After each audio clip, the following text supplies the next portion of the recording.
à toutes et à tous et bienvenue à ce cours de l'AMP2C, l'Académie marocaine pratique des cardiopathies congénitales, qui sera dédié aux anomalies congénitales de la valve mitrale.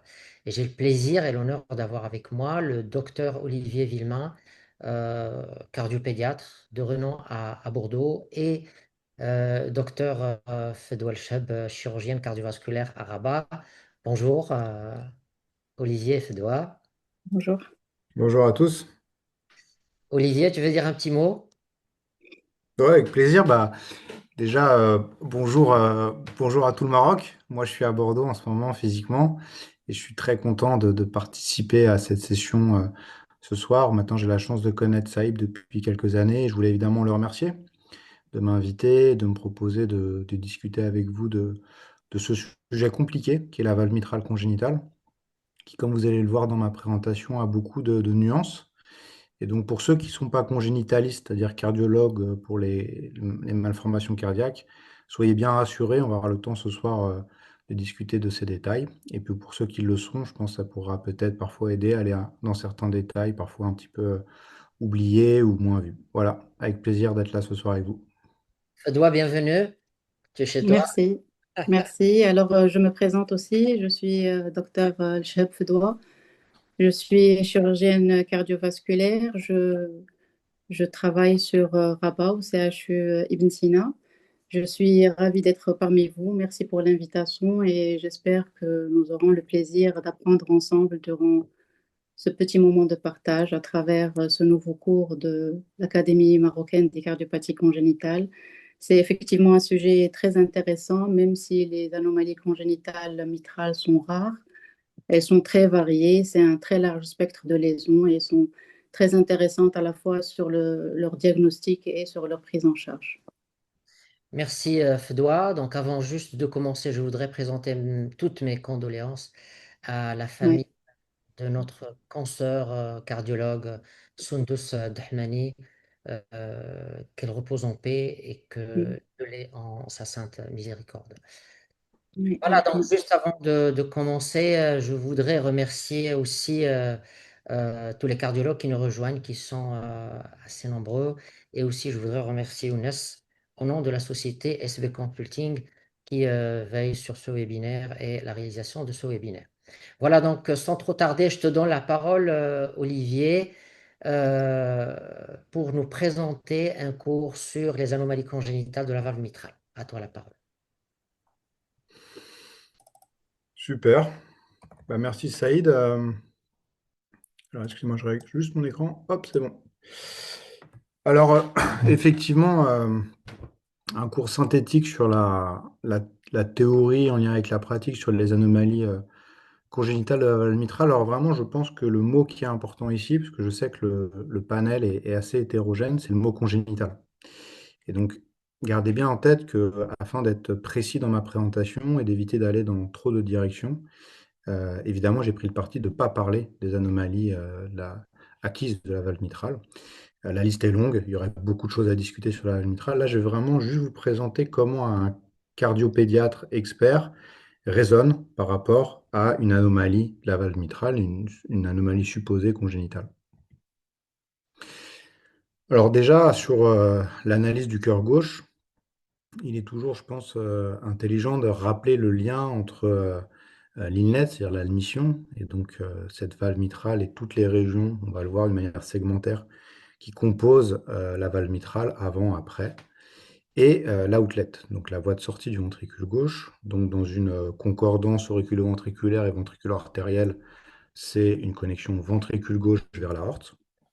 Et ce qui est important à garder en tête, c'est que finalement, quand on fait une analyse segmentaire de la valve mitrale et quand on suspecte une anomalie congénitale de la valve mitrale, il est toujours aussi très important d'aller dans les structures adjacentes, et notamment la voie de sortie du ventricule gauche, donc dans le cœur que je viens de décrire, la voie VG aorte, parce qu'il y a un lien direct, à la fois embryologique, mais aussi anatomique, entre l'appareil sous-valvulaire mitral et la voie de sortie du ventricule gauche. Et donc aujourd'hui, on va vraiment se cibler sur cette partie d'admission de l'inlet du VG, et donc cette structure mitrale et adjacente. Alors pourquoi je dis adjacente? Parce qu'effectivement, j'ai décidé de présenter les choses d'une manière segmentaire. il y a différentes manières, je pense, de présenter les anomalies congénitales de la valve mitrale. Soit on fait un catalogue et on peut le structurer comme un chirurgien ou une chirurgienne, et donc penser plus sur quel type de structure on va agir.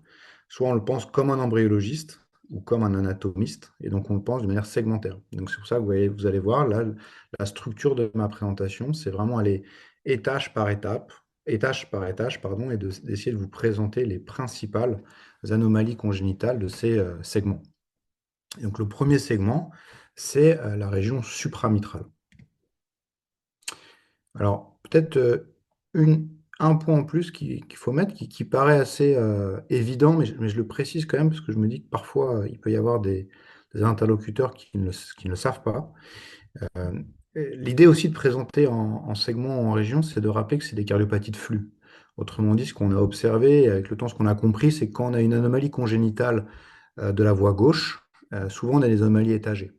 Et donc gardez en tête que si vous suspectez une anomalie congénitale de la valve mitrale ou des structures adjacentes, il faut aussi faire une analyse segmentaire de toute la voie gauche jusqu'à l'isthme aortique. Évidemment, je pense, comme la plupart de vous le savent, une atteinte développementale du cœur gauche, que ce soit mitral, VG, communication interventriculaire, valve aortique et voie sous-aortique, c'est des facteurs de risque, ce sont des facteurs de risque pour une coarctation de l'aorte, à cause du fait qu'on appelle ça, enfin, on a observé que c'était des cardiopathies de flux, c'est-à-dire une atteinte engendrait une autre, pouvait engendrer une autre. Donc on revient sur la valve mitrale et les structures adjacentes. Alors, on va commencer donc sur le premier segment. Donc, finalement, c'est les atteintes supramitrales. Donc, ne soyez pas surpris, ce n'est pas parce qu'on fait une analyse de la valve mitrale qu'on ne s'intéresse pas à la région supramitrale, c'est capital, justement à cause de cette histoire de développement de flux et de finalement répercussion d'atteinte sur d'autres parties. Donc, il y a trois principales anomalies sur la région supramitrale. Il y en a une qui est vraiment à la frontière, qui est le cœur triatrial. Il y a certaines personnes qui ne le mettent pas dans ce cours-là, dans ce topic-là, et je pense qu'ils ont raison. Embryologiquement, c'est deux choses très dissociées. Euh, mais d'autres personnes, dont les gens qui m'ont moi-même enseigné, le mettent, parce que finalement, ça rappelle qu'un cœur triatrial, ça crée une anomalie de flux dans la voie gauche, et donc potentiellement une anomalie de développement de la valve mitrale. Alors, le cœur triatrial, embryologiquement, c'est un défaut de résection de la membrane terminale de la veine pulmonaire commune. Je vous rappelle qu'embryologiquement, les quatre veines pulmonaires vont s'aboucher à un tuyau embryologique qui ensuite va fusionner avec l'oreillette gauche. Et en fait, cette fusion est incomplète. Et donc, on garde la membrane qui sépare les veines pulmonaires communes avec l'oreillette gauche embryologique, c'est-à-dire qui commence à se créer et à se séparer de l'oreillette droite. C'est pour ça que, échographiquement et chirurgicalement, la manière de séparer le cœur triatrial avec, par exemple, une membrane supravalvulaire mitrale, c'est sa localisation. Et embryologiquement, c'est logique, un cœur triatrial, la membrane va être au-dessus de l'auricule gauche, alors qu'une membrane supravalvulaire mitrale va être en dessous. On peut croire que c'est un détail. Quand nous, cardiologues, on fait une échographie, on voit un obstacle supravalvulaire mitral, et on se dit, bon, finalement, c'est peut-être un cœur triatrial, c'est peut-être une membrane supravalvulaire mitrale. Ce n'est pas un détail du tout, déjà d'un point de vue structurel, et ensuite d'un point de vue interventionnel. Il faut bien préciser le rapport anatomique entre cet obstacle et l'auricule gauche. Alors, une fois qu'on est en dessous de l'auricule gauche, en termes de flux, là, il y a deux sous-types d'obstacles supravalvulaires mitral. Il y a l'obstacle supravalvulaire et il y a l'obstacle intravalvulaire. Donc, on va les voir un peu plus en détail. Alors, la membrane supramitrale, c'est la plus commune, c'est la plus fréquente des obstacles supravalvulaires mitraux. Et elle se définit par un obstacle qui est au-dessus de l'anneau mitral et qui est en dessous de l'auricule gauche. Et donc, embryologiquement, on l'a déjà déterminé. Échographiquement, ça donne typiquement ce genre de lésion. On peut imaginer que c'est l'anneau qui est plus petit, si on n'a pas d'expérience. j'aurais tendance à dire, ou si on n'en a pas encore vu. En fait, c'est vraiment tout simplement la difficulté de voir un anneau en deux dimensions. Quand on travaille en échographie de dimension, on voit une des parties de l'anneau, et finalement, si on tourne autour, on verra qu'il y a un réel anneau qui va séparer l'auricule gauche avec l'anneau mitral. Ça crée un obstacle hémodynamique, donc une sténose. Ça peut également créer une fuite mitrale à cause d'interférences de flux sur les feuillets valvulaires, avec le temps une atteinte des feuillets valvulaires mitraux. Et donc typiquement, vous avez une sténose, donc un gradient de pression entre la cavité propre, c'est-à-dire au-dessus de la membrane supramitrale, et les cavités adjacentes, c'est-à-dire le ventricule gauche. Chirurgicalement, et on aura le temps d'en discuter plus en détail avec notre collègue chirurgienne, mais l'avantage, si je puis dire, de la membrane supramitrale, c'est que généralement, elle pose beaucoup moins de difficultés à nos collègues chirurgiens ou chirurgiennes que la membrane intramitrale, par définition, parce qu'elle est au-dessus du feuillet. Une membrane intramitrale, vous allez voir juste après, c'est au contact des feuillets, c'est beaucoup plus difficile pour l'équipe chirurgicale d'aller réséquer, d'aller conserver finalement la structure valvulaire intacte. Et donc c'est important pour le cardiologue de bien déterminer en amont, de bien prévenir l'équipe chirurgicale de sa suspicion. Est-ce que c'est bien une membrane supramitrale, donc pas au contact des feuillets ou très peu au contact des feuillets, ou est-ce que c'est une membrane intramitrale? Et donc la membrane intramitrale, elle porte bien son nom. Elle est vraiment attachée aux feuillets valvulaires mitraux. Et donc, c'est une évaluation échographique anatomique qui ressemble beaucoup. La grosse différence, c'est que généralement, la membrane bouge avec les feuillets. C'est vraiment une manière assez simple pour nous, cardiologues, de les dissocier. La membrane supramitrale, elle va être assez statique par rapport à l'anneau, alors que la membrane intravalvulaire, intramitrale, elle va bouger avec les feuillets, créer le même obstacle hémodynamique. Et en revanche, la sanction chirurgicale va être la même pour le cardiologue, mais beaucoup plus difficile pour le chirurgien. Toujours dans l'analyse segmentaire supramitrale, la sténose supramitrale due à une dilatation du sinus coronaire. Alors, comme vous le savez, il y a trois grands types, il y a trois grandes causes de dilatation du sinus coronaire. Soit la veine cave supérieure gauche, qui a bouché au sinus coronaire, soit un RVPA, donc un retour veineux pulmonaire anormal, soit une anomalie coronarienne, une fistule ou une anomalie des veines coronariennes qui vont se drainer au sinus coronaire. Et donc typiquement, de loin, en termes d'incidence, la plus importante, c'est la veine cave supérieure gauche. Et donc là, on retrouve vraiment l'exemple caricatural de la cardiopathie de flux, à savoir, vous avez la veine cave supérieure gauche qui a bouché au sinus coronaire. Le sinus coronaire est dilaté parce qu'il reçoit plus de débit. Mais comme le sinus coronaire est accolé à l'anneau mitral, en fait, il va un peu gêner le flux embryologique et fœtal entre l'oreillette gauche et le VG, et ça va gêner le développement de la valve mitrale et donc de toutes les structures mitrales, de toutes les structures gauches, pardon, en aval. Et donc le diagnostic, il se fait en visualisant la dilatation du sinus coronaire, en déterminant la cause de la dilatation. Je vous ai donné les trois principales, et donc il faut aller chercher une veine cave supérieure gauche. Et si effectivement il y a veine cave supérieure gauche, dilatation du sinus coronaire et atteinte hémodynamique, c'est-à-dire défaut de remplissage du ventricule gauche, il y a la sanction chirurgicale, et classiquement, c'est une réduction de calibre du sinus coronaire. Et en fonction de l'anatomie du retour veineux supérieur, on peut clamper, on peut finalement fermer la veine cave supérieure gauche. Alors, on a vu la région supramitrale. Maintenant, on va directement passer à la valve. Et dans la valve, finalement, il faut aller diagnostiquer, quantifier l'anneau, les feuillets valvulaires, et puis ensuite tout l'appareil sous-valvulaire. Alors, pour l'anneau, c'est à la fois simple et un petit peu technique. Il ne faut pas le négliger. Moi, souvent, je dis à mes collègues un peu plus jeunes qu'il ne faut pas aller trop vite sur l'analyse de l'anneau mitral en congénital, et notamment en pédiatrie. Il ne faut pas aller trop vite pour deux raisons. La première, c'est qu'il faut savoir où le mesurer. Et donc, toutes les recommandations internationales, à la fois américaines et européennes, rappellent, à la différence de la cardiologie adulte, que pour l'anneau pédiatrique, il faut le mesurer en en parasternal long axe. Donc, ça peut être trompeur. On a souvent l'habitude de le mesurer en apical 4 cavités. Mais tous les Z-scores, notamment les Z-scores de Boston, donc celui qui est le plus utilisé en pédiatrie, ont été faits sur le diamètre parasternal long axe. Et c'est important parce que, rappelez-vous que la valve mitrale, on a souvent l'image d'un anneau vraiment rond. C'est pas du tout rond, comme vous savez, une selle de cheval, on dit souvent, c'est assez asymétrique. Et donc, si vous prenez dans une dimension ou dans une autre, vous n'allez pas avoir le même diamètre. Et il faut utiliser le Z-score qui correspond au diamètre calculé. Donc, je passe un peu de temps là-dessus. Peut-être que c'est évident pour certains, mais pour d'autres, rappelez-vous bien. Et pourquoi j'insiste là-dessus? Parce que le deuxième point important à considérer sur un mitral, c'est comment on sait s'il est petit ou grand. Et donc, en cardiologie congénitale, on utilise des Z-scores. Je viens de vous citer le plus communément utilisé dans la cardiologie internationale, c'est celui de Boston.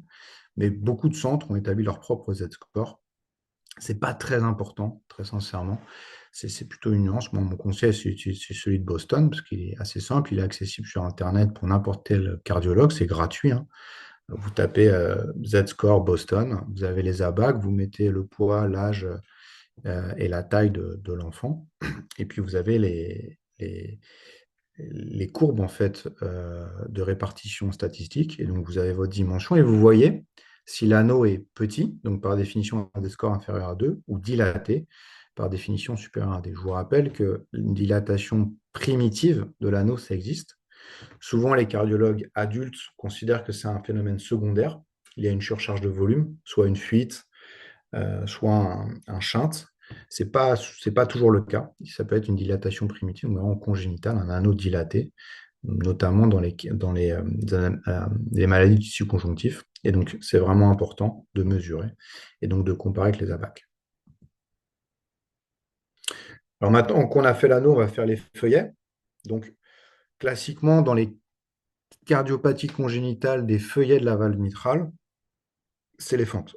Alors, je vous rappelle aussi que à chaque fois, je fais l'aller-retour entre l'anatomie et l'embryologie. Je vous rappelle que embryologiquement, les feuillets de la valve mitrale viennent de la fusion des bourgeons inférieurs et supérieurs, de l'anneau commun qui vraiment structure tous les cœurs de mammifères. Et donc, dans un cas normal, on a un anneau commun, une fusion de feuillets, une séparation des deux anneaux, puis une dissociation, donc la discontinuité mitro-tricuspide. Il y a plein d'anomalies de développement, et notamment l'apparition de fentes. Alors, dans les fentes, qu'est-ce que ça veut dire? C'est un défaut de fusion de bourgeons. Et donc, le plus commun, et celui que souvent les gens connaissent, c'est la fente de type canal atrioventriculaire, ce qui fait sens. En fait, il y a une fusion incomplète, une séparation incomplète des deux anneaux, mitral et tricuspide, et une non-finition de l'anneau et de la valve mitrale. Et donc, on a une fente entre les deux bourgeons inférieur et supérieur, donc dans le futur feuillet antérieur. Ça, c'est la fente de type cono-ventriculaire, de type CAV, pardon. C'est 85 à 90% des fentes de type mitral. 10% des fentes type mitral, c'est les fentes conotroncales, conoventriculaires. Donc, plutôt que la fente soit perpendiculaire au septum interventriculaire, c'est une fente qui va s'orienter vers les voies de sortie du ventricule gauche. Embryologiquement, ce n'est pas la même chose. Ça crée aussi une anomalie de rotation des piliers mitraux. Et pour le chirurgien et la chirurgienne, ça va être un geste différent. Et enfin, rareté, mais ça existe, c'est le troisième type de fente de la valve mitrale, c'est la fente du feuillet postérieur. C'est vraiment rare ici, mais ça existe. Je pense que si on demande à tous les cardiologues qui ont beaucoup d'expérience, donc qui par définition sont un peu âgés, ils en ont vu passer un ou deux. Ça existe, il ne faut pas passer à côté parce que c'est souvent hémodynamiquement assez parlant. Et donc, il faut bien l'identifier et aller le fermer. La fermer, pardon, la fente. Alors, toujours sur les feuillets, peut-être qu'on en discutera un peu plus en détail, puisque je sais que Saïd nous a préparé beaucoup de cas hyper intéressants. Mais dans les anomalies de feuillets, il y a le double orifice. Alors, le double orifice, pour ceux ou celles qui sont un peu curieux, vous voyez, il y a l'image sur la gauche. Embryologiquement, c'est passionnant. C'est une fusion anormale, ce coup-ci, des bourgeons endocardiques, c'est-à-dire des bourgeons qui vont créer les feuillets de valve. Là, ce coup-ci, vous avez une fusion centrale qui ne devrait pas avoir lieu. Et donc, plutôt que d'avoir un orifice normal, je dirais, avec le feuillet antérieur et postérieur, là, vous avez deux orifices avec une fusion centrale entre le feuillet antérieur et le feuillet postérieur. Quand on parle juste du double orifice mitral, c'est vraiment un éventail très large. Ça peut être un détail échographique où il ne se passe absolument rien hémodynamiquement. Vraiment, c'est juste une curiosité. En revanche, ça peut parler hémodynamiquement. Ça peut créer soit une sténose et ou une régurgitation. Et donc, en fonction de l'évaluation hémodynamique, on peut avoir affaire à une indication chirurgicale. Et là, dans ces cas-là, on discutera évidemment avec notre collègue chirurgienne de ce qu'on peut faire et de ce qu'on ne doit pas faire sur un double orifice mitral. Mais anatomiquement, échographiquement, ça ressemble à ça. Et le diagnostic doit se faire avec la valve en face, donc typiquement en parasternal petit axe. Et on voit vraiment, ça porte bien son nom, les doubles orifices mitral avec la fusion centrale.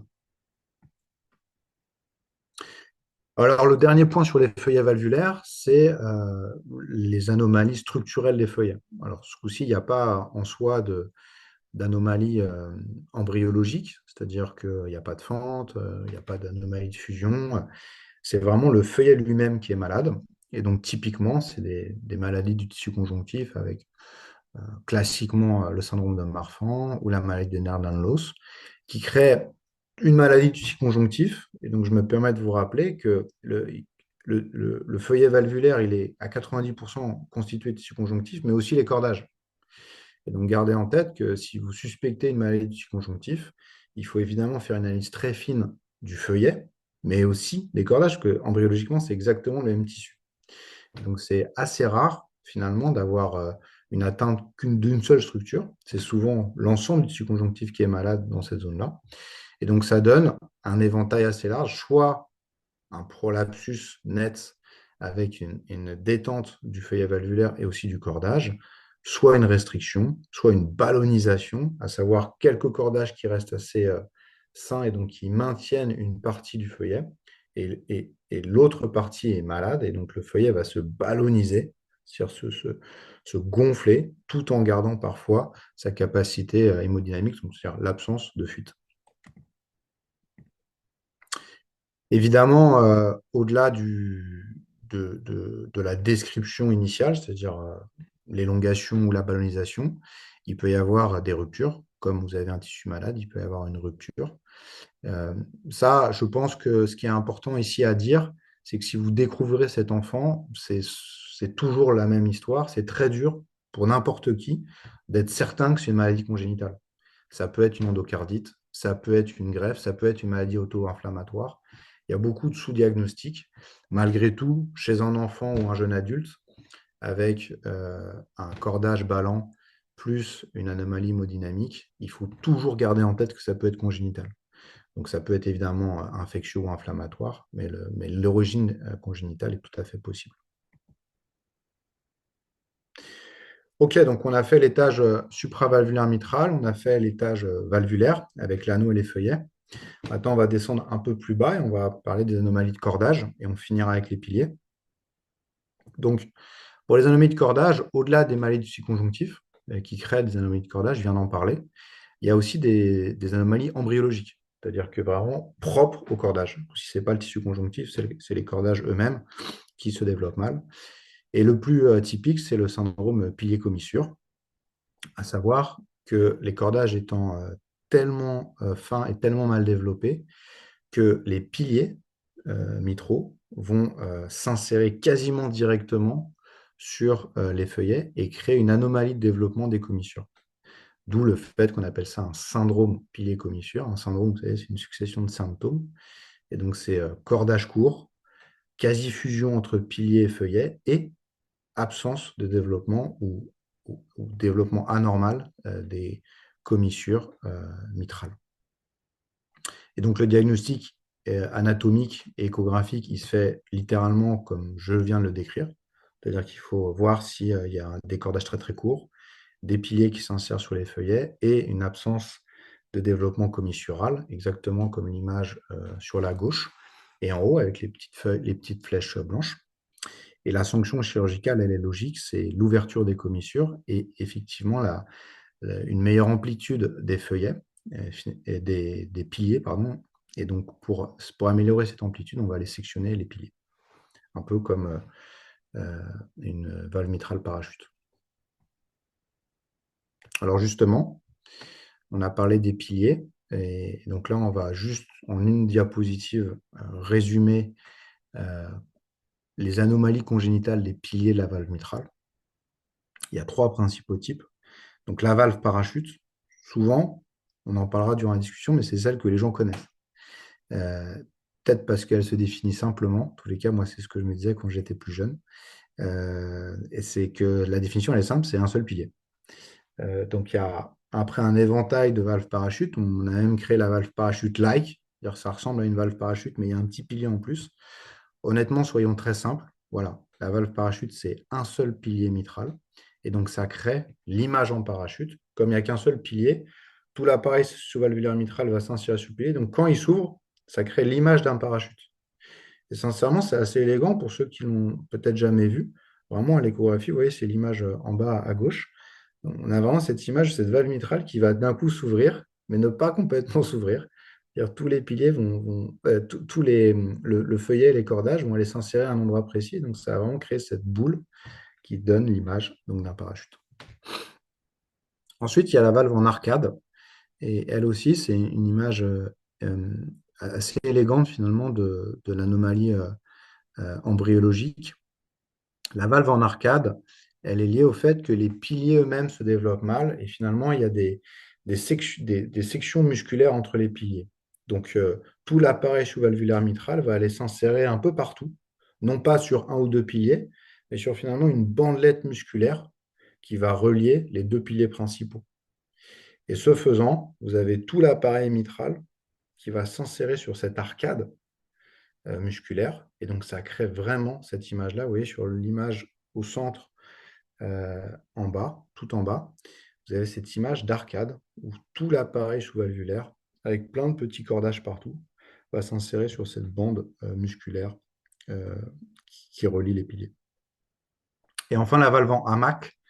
Donc, la valve en hamac, elle ressemble embryologiquement un tout petit peu à la valve parachute dans le sens où l'appareil sous-valvulaire va s'insérer sur les piliers mitraux, mais les cordages vont être extrêmement courts.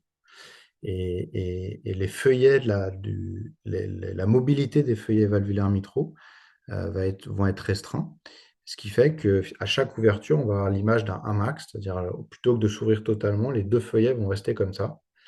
Et c'est vraiment lié le rapport entre la taille des cordages et la mobilité des piliers. Extrêmement dur à réparer.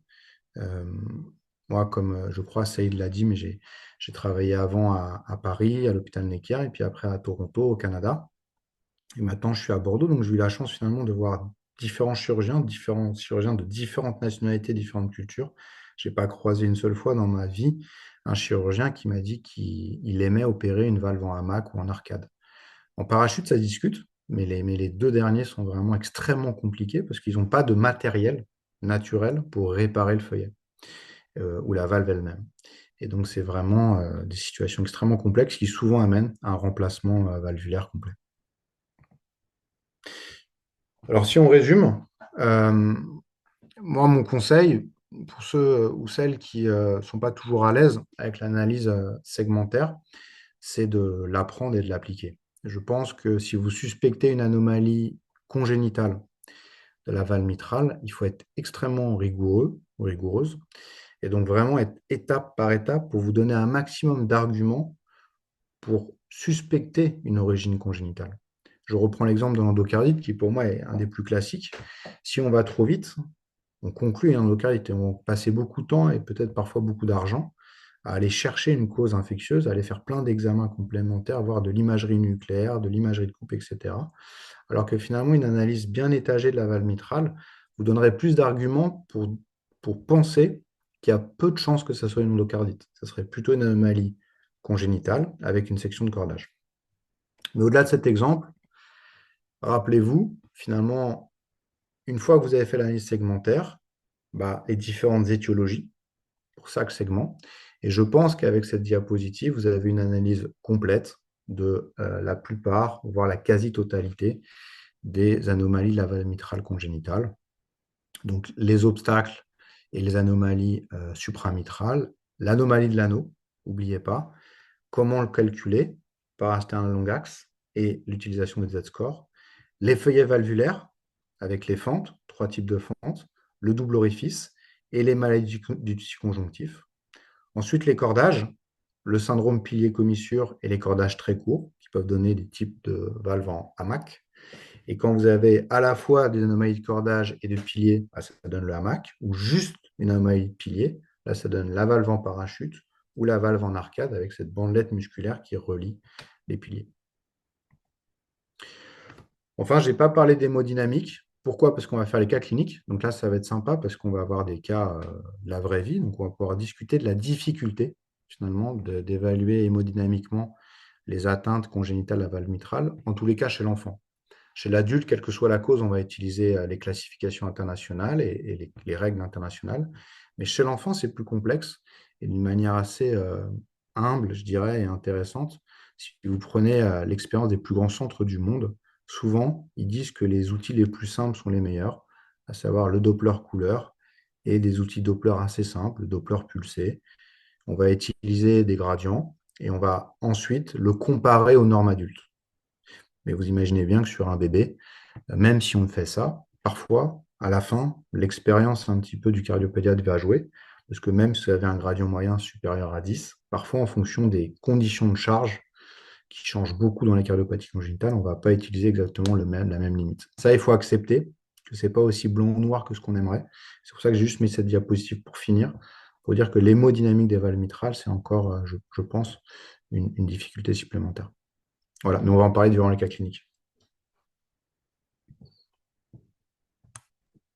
Merci infiniment, Olivier, pour ce brillant topo, très bien structuré.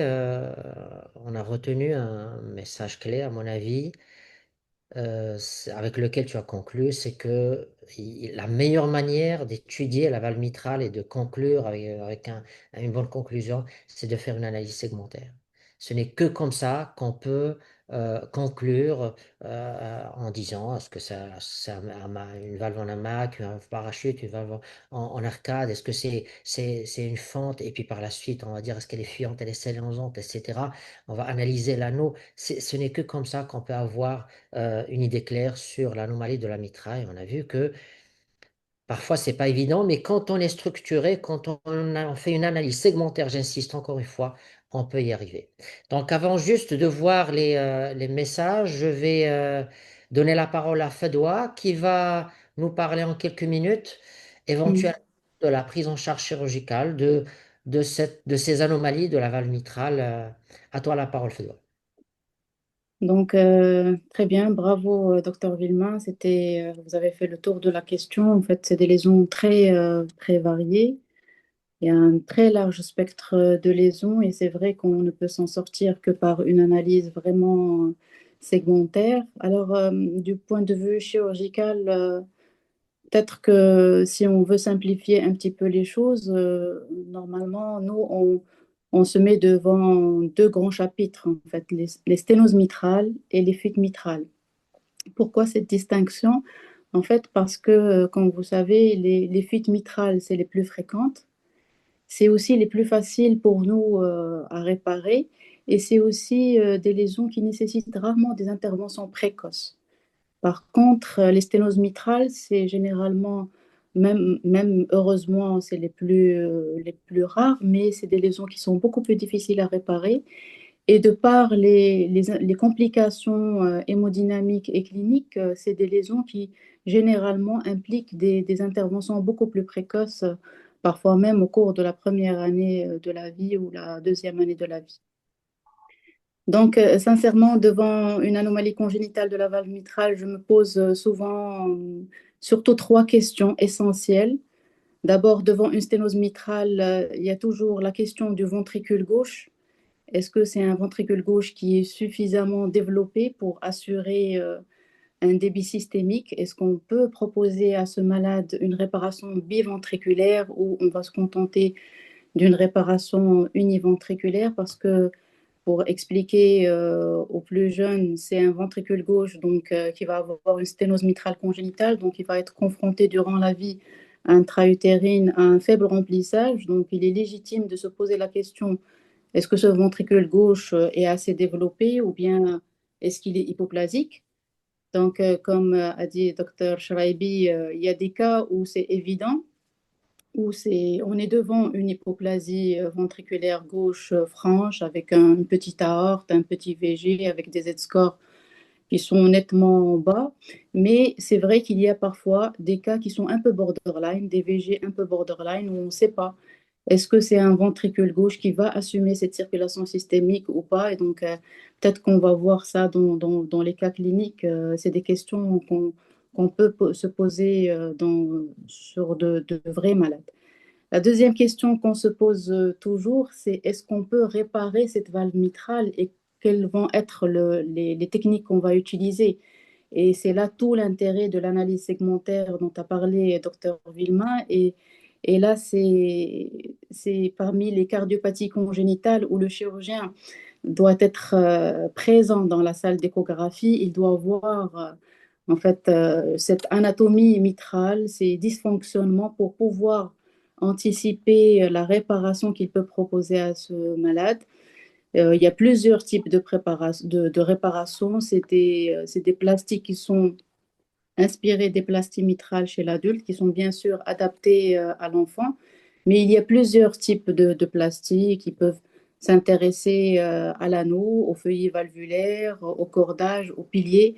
Donc, c'est très important que le chirurgien assiste à l'échocardiographie et voit cette dynamique de cette valve mitrale, voir les différents dysfonctionnements et pouvoir donc analyser de façon dynamique cette valve mitrale. Il y a aussi le TO qui est d'un grand intérêt pour la chirurgie de ces types d'anomalies. Et il y a à la fin l'analyse qu'on va faire en péropératoire après l'abord de la valve mitrale. La troisième question qui est très importante aussi à se poser, c'est la durabilité de cette réparation. C'est-à-dire, une fois qu'on va réparer cette valve mitrale, est-ce que c'est une réparation qui va tenir? Est-ce que c'est une réparation qui va être durable? Mais je veux dire aux plus jeunes qu'il faut toujours garder à l'esprit qu'une réparation mitrale, même imparfaite, elle est beaucoup mieux qu'un remplacement valvulaire mitral par une prothèse mécanique, avec tous les aléas des antivitamines K, les difficultés de prise médicamenteuse, aussi avec toute la mortalité qui en découle. La mortalité est très importante quand on met une prothèse mitrale mécanique chez un enfant, surtout chez un petit de 2 ans ou de 1 année, c'est un facteur de risque de mortalité important. Il y a aussi la morbidité qui est élevée. Il y a un risque important de bloc auriculo-ventriculaire. Il y a un risque d'obstruction de la voie de sortie gauche quand on met une prothèse de grande taille. Et il y a aussi un risque de réopération parce que quand on intervient chez un nourrisson de 1 an qui a une sténose mitrale et quand on met une prothèse mitrale, on ne peut pas mettre une taille correcte. On va mettre donc une 17 ou une 19. Et inéluctablement, c'est un malade qui va être repris peut-être 2 fois ou même plusieurs fois pour à chaque fois agrandir la prothèse. Donc le risque de réopération finalement est de pratiquement 100%. Et donc il ne faut pas hésiter à réparer cette valve mitrale et à laisser le remplacement valvulaire mitral comme un dernier recours. Il faut essayer de chercher des solutions pour essayer de réparer coûte que coûte la valve mitrale. Donc, c'est ce que je voulais dire. Par la suite, on va peut-être voir sur les cas cliniques au fur et à mesure les différentes lésions. Merci beaucoup, Fedwa, pour ces éclaircissements qui sont très, très riches. C'est vrai que parfois, l'anomalie congénitale de la valve mitrale, elle peut être associée à d'autres anomalies cardiaques, d'autres anomalies congénitales, notamment dans le cadre soit d'un syndrome de Shawn, avec des sténoses étagées, soit dans le cadre d'un syndrome d'hypoplasie du cœur gauche. Et là, effectivement, on peut se poser la question de la taille du ventricule gauche, est-ce qu'il y a de la fibrose endomyocardique, est-ce qu'il est capable à gérer un débit cardiaque ou pas? C'est vrai que ce sont des questions qui peuvent se poser. Comment tu gères ce genre de situation, Olivier? On a vu dans ta présentation les cas où il y a des atteintes mitrales, on a vu tous les étages, mais parfois cette atteinte mitrale, elle rentre dans le cadre de cardiopathie parfois complexe. Ouais, alors je pense il y a deux axes dans la réponse. Il y a comment on gère d'un point de vue diagnostic et après comment on gère d'un point de vue thérapeutique. Donc, d'un point de vue diagnostic, pour rebondir sur ce que tu viens de dire, Saïd, et ce qu'a évidemment soulevé Fadwa, c'est même si on arrive à réparer la valve mitrale, qu'est-ce que ça a donné derrière? Et donc, par exemple, en ce moment, nous à Bordeaux et en parallèle à Toronto, on passe beaucoup de temps à essayer d'évaluer les pour la taille du ventricule gauche. En fait, sa capacité à générer le débit systémique. De plus en plus, c'est pour ça que je suis un peu prudent avec ma réponse, mais nous, de plus en plus, on utilise des métriques IRM, donc par imagerie de résonance magnétique. Pourquoi? Parce que par échographie, on a du mal à quantifier les volumes. Et on a quand même observé que pour les VG borderline, de plus en plus, c'est le volume rapporté à la surface corporelle qui marche le mieux.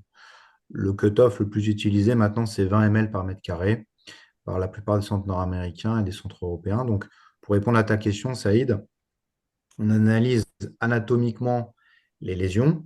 Évidemment, on analyse l'impact sur la capacité de la pompe à assurer le débit systémique. Et nous, de plus en plus, on fait de l'IRM même sur nouveau-né pour quantifier le volume du VG. Une fois qu'on a fait ça, là, on a la sanction thérapeutique. Donc, ça, je ne vais pas répéter à ce qu'a dit Fadwa, je pense que c'était hyper bien dit. Est-ce qu'on peut partir en biventriculaire ou non? En sachant que même si on décide de partir en biventriculaire, on sait qu'on a un haut risque de devoir changer cette valve mitrale. Comme a dit Fadwa, je pense que c'est un message très simple mais très vrai, c'est très dur pour le chirurgien de réparer une valve mitrale qui ne marche pas. Et donc, attention, quand vous l'envoyez au bloc opératoire, on n'est jamais sûr qu'il ressorte avec une stratégie pérenne, c'est-à-dire qu'il peut marcher des années. Remplacer une valve mitrale chez un enfant de moins de 1 an, c'est globalement une catastrophe. Ouais. Ouais.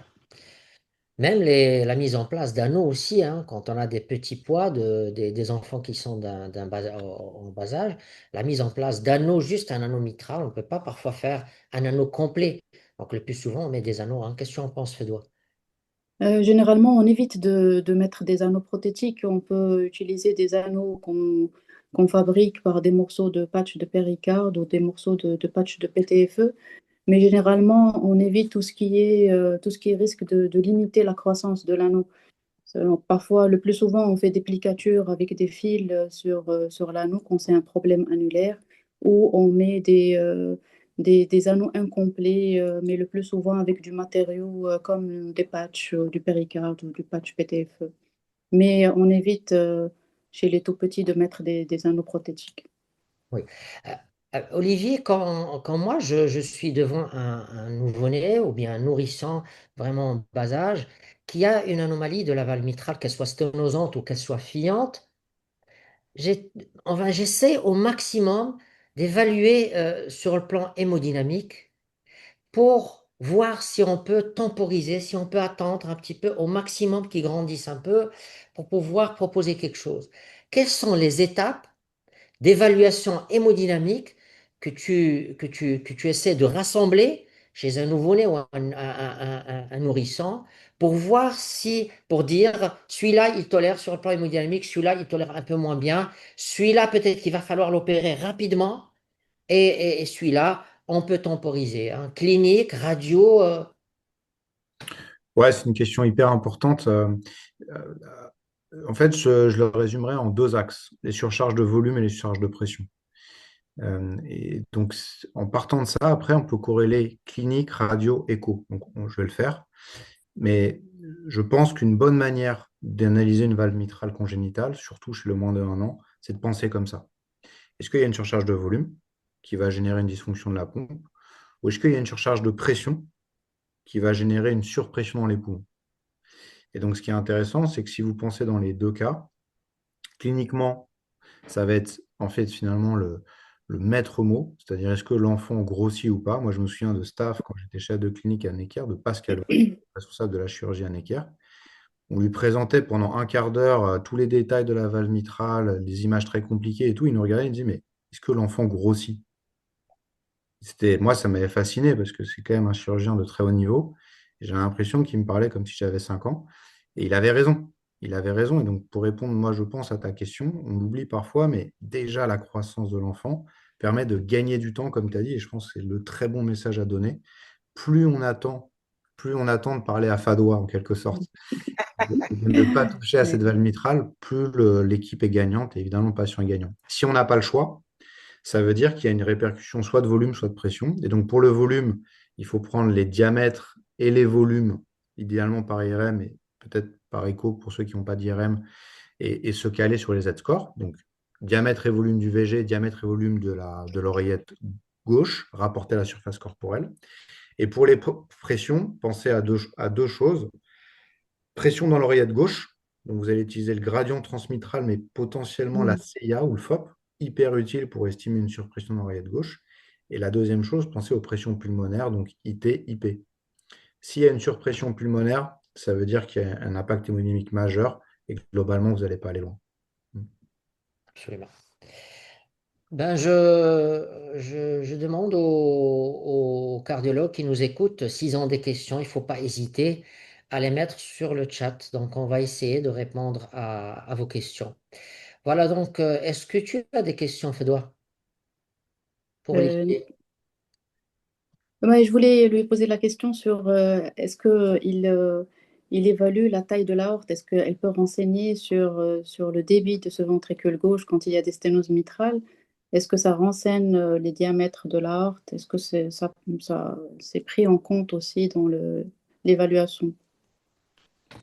Alors, je dirais pour te répondre simplement non. Pour le débit de la pompe systémique, le VG, le diamètre, les Z-scores De de l'aorte. l'arche aortique ne jouent pas. Ouais. En revanche, tu rapportes le diamètre à la vitesse maximale.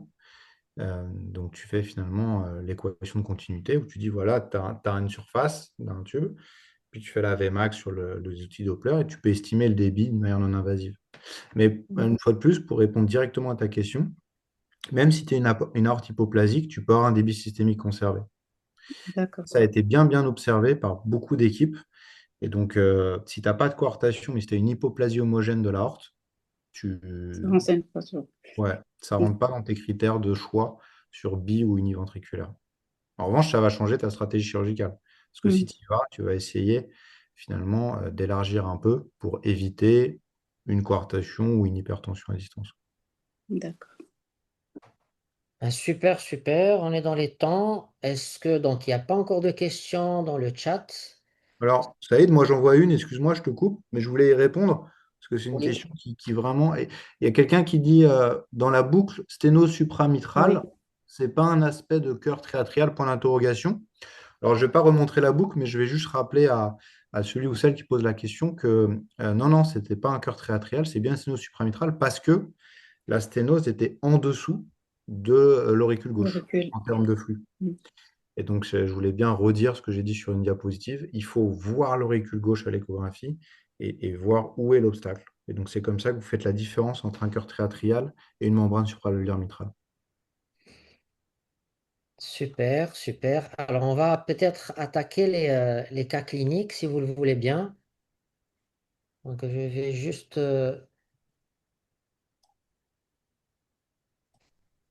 alors, est-ce que est-il, alors, excusez-moi, je cherche...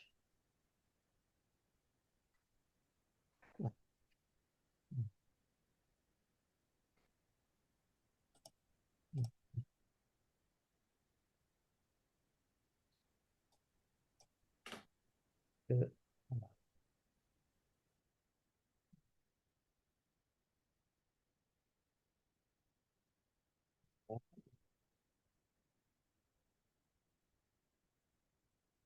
Alors, le premier cas clinique,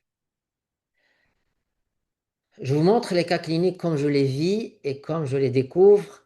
Et voilà, donc pour les partager un petit peu avec vous, et on va discuter à la fin. Si vous avez des questions, encore une fois, concernant chaque cas clinique, n'hésitez pas et on essaiera de répondre. Alors, 4 ans, il a été vu il y a 2 ans et demi. Il était peu symptomatique à l'époque, il était dyspnéique stade 2 et il saturait correctement. Il avait quand même une cardiomégalie avec de l'hypervascularisation pulmonaire et à l'ECG des forces plutôt droites. Donc il a été perdu de vue et il a été revu en décembre 24. Il était gêné au moindre effort, cet enfant, et voilà son écho qui montre une dilatation des cavités droites, comme vous le voyez très bien, un ventricule gauche qui est écrasé, et je vais arrêter un petit peu la boucle pour que vous voyez un petit peu ce ventricule, comment il est complètement écrasé, et avec un petit épanchement péricardique. Ici, on voit la valve qui est légèrement fuyante, elle n'est pas très fuyante, une dilatation importante des cavités droites.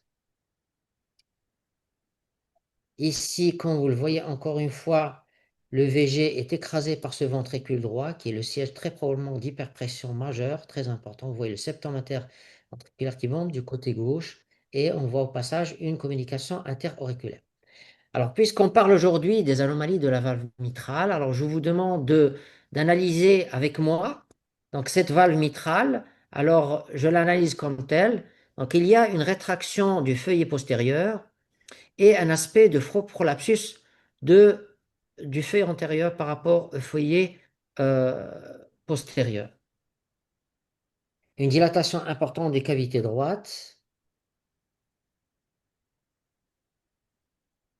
Bon, la fuite est très très minime. On voit le shunt à travers la communication interauriculaire et on voit l'aliasing antérograde entre l'oreille gauche et le ventricule gauche. Saïd, Oui, dis-moi. je peux t'interrompre, ça te dérange Bien pas? sûr, Mm. bien Ouais. sûr. Ouais, moi je suis totalement d'accord avec ton analyse sur l'analyse des feuillets.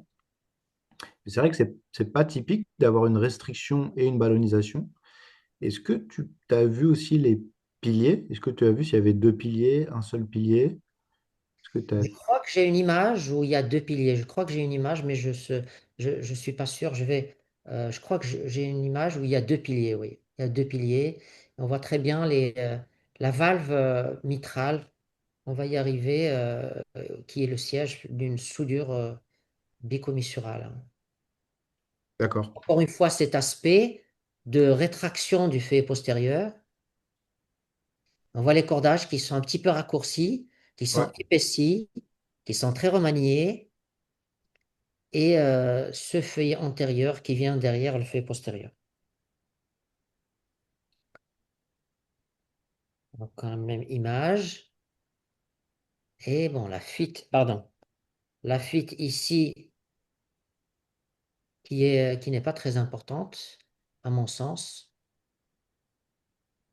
Et vous imaginez que l'évaluation du rétrécissement mitral, elle va être un petit peu compliquée dans ce genre de situation du fait de la présence d'une CIA qui est large. Alors ça, c'est la valve qui est en petit axe. Et vous voyez que c'est une valve qui est épaissie. Le feuille postérieur est très figé, pratiquement, il ne bouge pas. C'est le feuille antérieur qui fait le jeu. Et il y a une soudure de la commissure antérieure et de la commissure postérieure. Beaucoup plus de la commissure antérieure. Par contre, moi, sur ce ventricule gauche, je le trouve un peu petit. Il fait pas la pointe. C'est un grand ventricule droit. Est-ce que c'est un ventricule gauche qui n'est pas un peu hypoplasique? On a un Z-score sur l'anneau mitral? Oui, on a un Z-score. L'anneau mitral, il est à 26. Pour Hmm, 4 ans, c'est un anneau qui est tout à fait correct, hein. d'accord. Et Donc, c'est pas un le anneau qui est volume, très peut-être sensible. le volume ventriculaire gauche.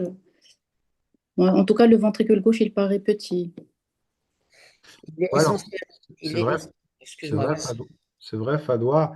À l'inverse, il a l'air surtout dépréchargé. Autre... Ouais, il a l'air écrasé par le VD, mais il fait pas la pointe. J'ai l'impression qu'il est un peu petit quand même. Bon, c'est le genre de ventricule gauche qui est un peu borderline, qui peut poser un problème à la sortie de CEC, mais bon, c'est le genre de malade pour lesquels il faut être prêt avec l'ECMO en post-opératoire. On a les images vraiment du tout début où on Tu vois, voit. C'est vrai que. Pendant que Saïd Pardon? cherche l'image, Hmm, moi, pour te dire, Fadois, pourquoi j'ai fait la nuance que nous, dans ces cas-là, quand on craint que le VG soit dépréchargé, autrement dit qu'il ne se remplisse pas, donc en ouais. fait, il n'y a pas de débit systémique, nous, on utilise les Z-scores mitro-aortiques. Donc, tu prends l'anneau mitral, tu prends l'anneau Hmm, aortique. Si les deux anneaux sont de taille correcte, ça sous-entend que si tu répares correctement, la pompe devrait faire le travail. ouais. Que tu vois, c'est sûr, si tu compares VG-VD, le VD est tellement énorme dû à la surcharge Exactement. de volume et de pression maintenant que le VG est écrasé en fait. Mm. Tu vois, là, si Saïd dit Z-score normal pour la mitrale, moi je lui demanderais juste le Z-score pour la valve Pour aortique. Les l'aorte, deux oui. sont normaux, tu vois, Aussi, la valve je ne aortique, pas trop à cette taille petite du VG, quoi. oui. La valve aortique, elle était correcte, hein. Donc là, on a un anneau Mm. mitral qui est à 26. On l'a pris en long axe. Et le gradient moyen au GVG, il est à 6 mm de mercure. Mais vous êtes d'accord avec moi qu'il est tout à fait sous-estimé, ce gradient, du fait de la présence de la CIA. Vous Alors moi, je voyez? suis d'accord, Saïd, je suis d'accord, mais souvent, ce que je rajoute, c'est que Mm. tu peux utiliser la veine cave quand même. En fait, tu vois, comme tu as une largéa, tu as une égalisation de pression. Donc, effectivement, il y a très peu de débit qui passe à travers cette mitrale parce Mm. que le mitral est anormal. Mais si tu considères que la pression dans l'oreillette gauche est élevée, c'est intéressant d'aller sur la veine cave. Si tu as une veine cave dilatée, tu es certain. Si tu as une veine cave fine, c'est un peu bizarre. Mm. Tu dois normalement là retrouver une veine cave dilatée si surtout il n'a pas de médicaments dépressifs. Euh, ouais, Ah, il était sous traitement diurétique, bien entendu. Et là, diurétique. on reprend encore une fois ce ventricule gauche qui est complètement écrasé par le ventricule droit. La CIA, elle est Mm. large, elle est centrale. Donc, on la revoit par cette coupe. Elle fait 20 mm, la CIA. Et ici, donc pour répondre à la question d'Olivier, donc ici, on est sur une insuffisance pulmonaire. On a des pressions moyennes qui sont aux alentours de 45, entre 45 et 50 de pression moyenne. Et sur l'IT, on a des pressions systoliques aux alentours de 85 mm de mercure, sachant qu'il n'y a pas de sténose pulmonaire chez cet enfant. Alors, j'ai pas l'enregistrement de la veine cave inférieure. Et honnêtement, je ne me rappelle plus comment elle était sa veine cave inférieure. Donc, au total, il y a une CIA qui est large. Il y a des cavités droites qui sont très dilatées avec une bonne fonction VD. Il y a une valve mitrale que j'ai décrite comme ceci. Elle est épaissie, rétractée, avec un feuillet postérieur qui est figé et rétracté. L'anneau, il fait 26 mm. Aspect de faux prolapsus du fait antérieur derrière le feuillet postérieur. Et l'IM n'est pas très importante. Le RM, je pense qu'il est serré, ce RM. Il y a une très forte hypertension artérielle pulmonaire.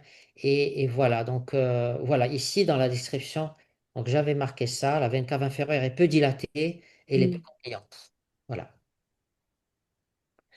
Alors, c'est intéressant parce que rien qu'à l'écho, tu peux quand même suspecter un très gros débit pulmonaire, donc tu as un très Mm. gros shunt à travers la CIA. Et puis, à cause de la PAPM que tu as sur l'IP, des résistances maintenant très élevées. Donc, tu peux avoir un hyper-débit, hyper-pression, mais avec des résistances basses. Mais là, c'était une PAPM à 45 avec une large CA, c'est pas post-capillaire, parce que tu as une veine cave qui est fine. Donc, c'est-à-dire que les résistances pulmonaires sont élevées. Là, c'est la On peut cata. avoir les deux. Mm. Ouais, tu peux avoir les deux, mais à nouveau, si tu as une CA large et une veine cave assez fine, bon, on va voir, hein. Bah, ce qu'il faut, c'est l'hémodynamique invasif, mais si on fait que ça, moi, je dirais, putain, c'est vraiment les résistances qui, malheureusement, risquent d'être élevées. Oui. Alors, c'est un cas qui nous a beaucoup intrigué. On l'a hospitalisé parce qu'il n'était pas bien du tout. Et on avait décidé de lui faire un cathétérisme cardiaque. Et voilà, donc la réponse du cathétérisme, c'est que c'est une hypertension artérielle pulmonaire qui est mixte, pré- et post-capillaire. Pression moyenne à 52, un shunt gauche-droit qui est encore très significatif, un QPQS à 4,8 et des résistances vasculaires pulmonaires qui sont encore basses. Et un gradient au GVG qui est à 11, une POG qui est très élevée, à 29 mm de mercure, un bas débit systémique et une coronarographie qui est normale. Donc, cet enfant, donc on était sur le point de Mm. l'opérer. Alors, qu'est-ce qu'on allait faire? On allait faire, donc on discutait avec le chirurgien pour éventuellement, bien entendu, fermer la CIA et lui faire une Préparation. hysterectomie de la valve mitrale dans la mesure du possible, sans changer la valve. Je ne sais pas ce que tu en penses, Fedwa. Oui, c'est ce qu'il faut faire en fait. Il faut Et essayer de pour réparer essayer la de passer mitrale. le cap, pour essayer de passer ce cap, Hmm. c'est vraiment une extrême urgence. Mais malheureusement, le patient, il ne nous a pas laissé le temps. Il est rentré rapidement dans un choc cardiogénique qui était irréversible. Et donc, il est décédé avant la chirurgie, cet enfant. Euh, Tu vois, Oui, Saïd, on a vu. oui, si je peux me permettre aussi un commentaire, tu vois, tu peux retourner sur tes chiffres de KT.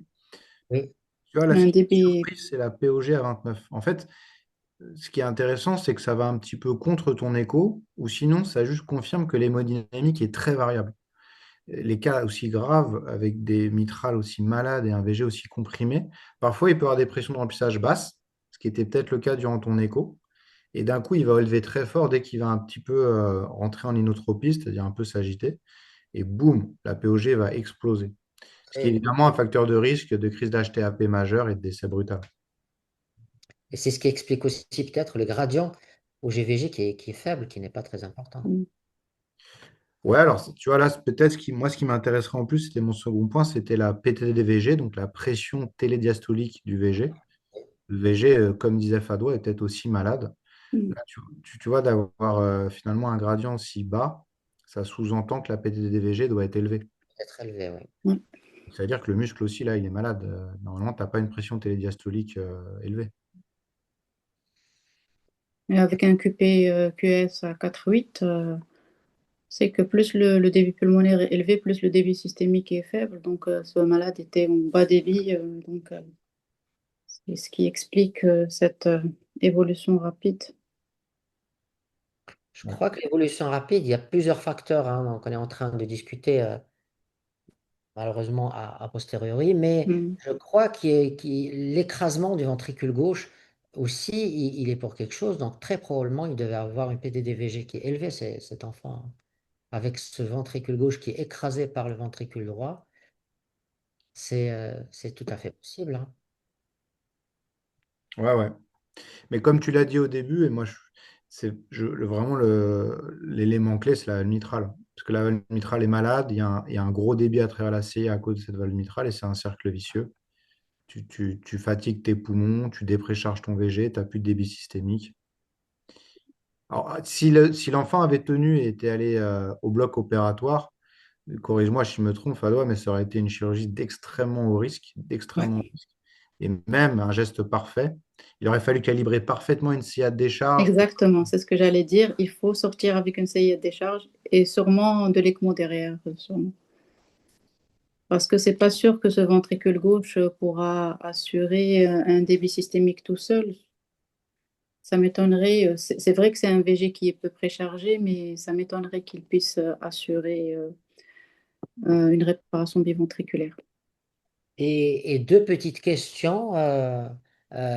Olivier, quelle est ton analyse concernant l'étiologie de cette valve mitrale? Est-ce que c'est Voilà. rhumatismal ou est-ce que tu penses que, elle est d'une autre origine? Bah, je dirais pour deux raisons, pour l'âge et l'aspect échographique, je pense qu'elle est congénitale. Alors évidemment, tu as raison, on ne peut jamais être certain, mais quand même, il était très jeune. Puis le diagnostic, il avait déjà depuis 3 4 ans de vie, donc c'est quand même tôt. Mm. Et l'aspect échographique, c'est pour ça que je t'ai demandé le nombre de piliers, parce que pour moi, ça faisait très pilier commissure, c'est vraiment pilier commissure, en tous les cas sur le feuillet postérieur. En revanche, ce qui était intriguant sur cette valve mitrale, c'est que sur le feuillet antérieur, ça faisait plus maladie du tissu conjonctif, avec des cordages assez allongés, un prolapse. Tu peux avoir les deux, mais clairement, ça faisait congénital, c'est-à-dire tout l'appareil valvulaire était anormal. Ce n'est pas parce que tu as une fusion des commissures que c'est un rhumatisme. Évidemment, à Mm. cet âge-là, plus les atteintes associées, pour moi, ça fait congénital. Est-ce qu'il y a des questions Il sur y a le... des questions sur le chat. Alors, il y a quelqu'un qui pose la question, est-ce que c'est un syndrome de Luttenbacher? Ben, la définition de Mm. Luttenbacher, c'est un peu ça, hein, c'est le rétrécissement mitral associé à la CIA. Alors après, D'accord. les causes de la CIA et les étiologies donc, peuvent varier. Effectivement, ça peut être un Luttenbacher. Je suis d'accord. Et la deuxième question, c'est pour le Ouais. diagnostic prénatal, tout à fait. Oui, oui, oui, c'est quelque chose auquel on travaille beaucoup, nous, ici. Et oui, la réponse, bien sûr, hein, les anomalies de la valve mitrale congénitales sont diagnosticables en anténatal. Sont suspectés devant une asymétrie ventriculaire ou bien vous cherchez à voir directement la valve mitrale? Les deux, les deux, mais la manière dont, en tous les cas, en France, c'est structuré, c'est comme il y a un dépistage fait par les gynéco-obstétriciens, Hmm. c'est quasiment exclusivement sur une asymétrie ventriculaire. Asymétrie ventriculaire. Eux, en Hmm. fait, ils doivent faire trois coupes. Ils vont pas dans les détails de la valve mitrale, et donc c'est Hmm. la symétrie. Mais de plus en plus, on les rattrape avec une formation plus d'experts pour les gynécos. On leur apprend à bien voir la valve mitrale. Merci beaucoup. Donc, on va passer au cas suivant. Eliazid, il a 3 ans. Il est asymptomatique, mais sous traitement. Alors, voici sa radio. Pas grand-chose, peut-être un peu de surcharge vasculaire pulmonaire. Et voilà son écho, qui ressemble un petit peu aux images que nous a montré Olivier tout à l'heure, où on voit qu'il y a une membrane sous-aortique et on voit aussi qu'il y a une membrane supramitrale. Alors, est-ce que c'est une membrane supramitrale ou est-ce que c'est une membrane intramitrale? On pourra en discuter tout à l'heure. On pourra bloquer l'image.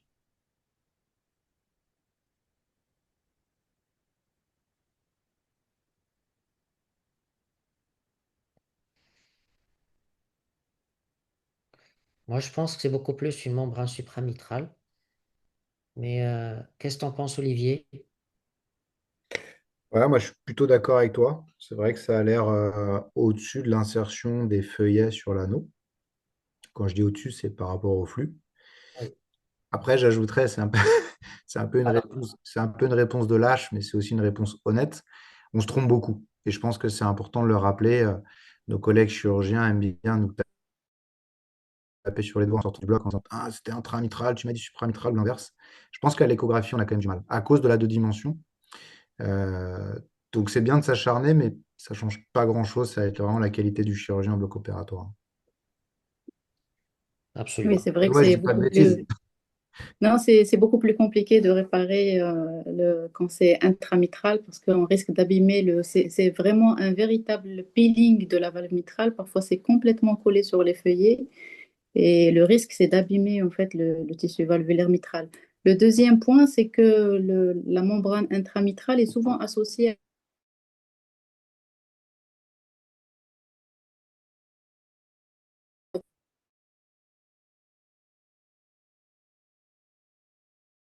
à d'autres anomalies.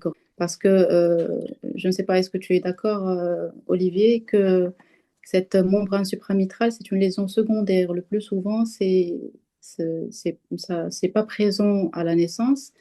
Et c'est comme la membrane sous-aortique, c'est une ambiance en fait qui entraîne la formation de cette membrane sous-aortique. Donc souvent, il faut chercher les anomalies qui ont favorisé le développement de cette membrane pour éviter justement la récidive par la suite.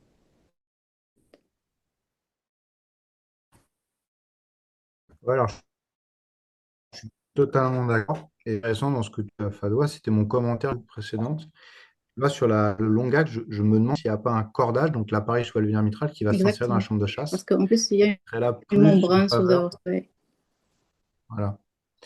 Donc, soit c'est une membrane réactionnelle, soit c'est vraiment de l'appareil, comme un espèce de Starlink sans CIV, mais Mm. vraiment de l'insertion du cordage qui va dans la chambre de chasse, ce qu'on voit classiquement dans une fente conotroncale.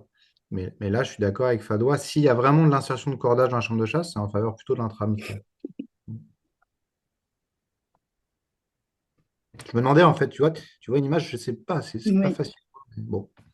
Mais c'est exactement les conversations qu'on a classiquement pour aider le chirurgien ou la chirurgienne à bien se préparer. Là, c'est cette image un petit peu au niveau de la voie chasse. Mm. Ouais, On voit quelque chose qui est hyper échogène entre la grande valve et oui, le septum. qui est un petit peu mobile. Il faudrait tourner autour, mais Ouais. Alors ça, c'est l'anneau qui est de petite taille, 10 millimètres. Je crois qu'il est à moins 4 déviations standard. Et là, on retrouve un rétrécissement mitral. Alors c'est là où j'ai... voilà. Là, on voit qu'il y a deux piliers de la valve mitrale ici.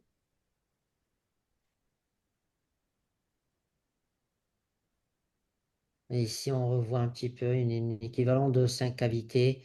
On voit encore une fois cette membrane qui est probablement supramitrale.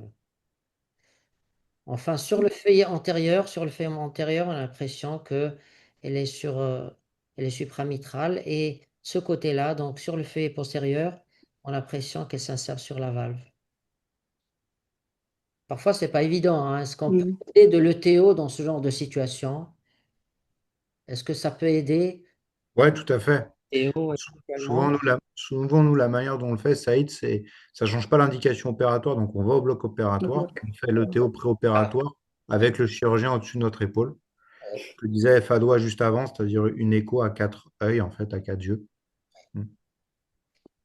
Là, on voit une CIV peut-être aussi de sous-aortique, c'est ça? Oui, il y a une petite CIV, effectivement, je crois. Alors, Dans ça, la c'est le boucle gradient.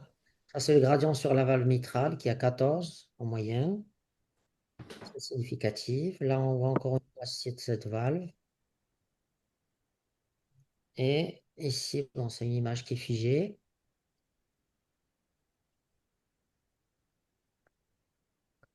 Ouais, effectivement, il y a une CIA. Une CIV. CIV? Ouais, Ouais. il y a une CIV, pardon, il y a une CIV qui est restrictive de très petite taille,